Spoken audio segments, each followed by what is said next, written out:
டேய் பூச்சி, அந்த விஸ்வநாதன் இருக்கானே, அவன் ஒரு பயங்கரமான கிரிமினல் கிழவன். இவ பேர்ல இருக்கிற சொத்தை எல்லாம் அடிச்சு எழுதி வாங்கிட்டு இவள அம்போன்னு விரட்ட போறாங்க பாரு. விரட்டினாலும் பரவாயில்லையே, ஆளையே க்ளோஸ் பண்ணிட்டா கேட்க முடியுமா? என்ன கேவலமா பேசுறவ எக்கடி கட்டு போனா எனக்கு என்னடா? அவ முகத்துல கரிய பூசுற மாதிரி படிச்ச பொண்ணா, சிகப்பு பொண்ணா, நாகரிகமான பொண்ணா கல்யாணம் பண்ணி காட்டுறேன்டா. ஏன் தலைவர, இந்த மகளிர் அணி தலைவி எப்படி?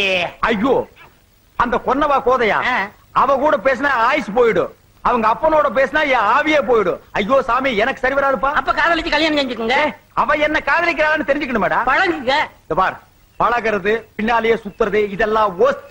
எனக்கு பிடிக்கவே பிடிக்காது. பார்த்தமா கைய தொட்டமா பட்டு பட்டு. அவ்வளவுதான் தலைவரா. ரெண்டே ரெண்டு கேள்விகளுங்க, பளிச்சுன்னு பதில் தெரியும். அந்த ரெண்டு கேள்வி சொல்லுப்பா.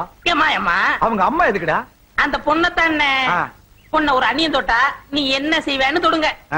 இந்த கேள்விக்கு பல பேர் அடிப்பாங்க, சில பேர்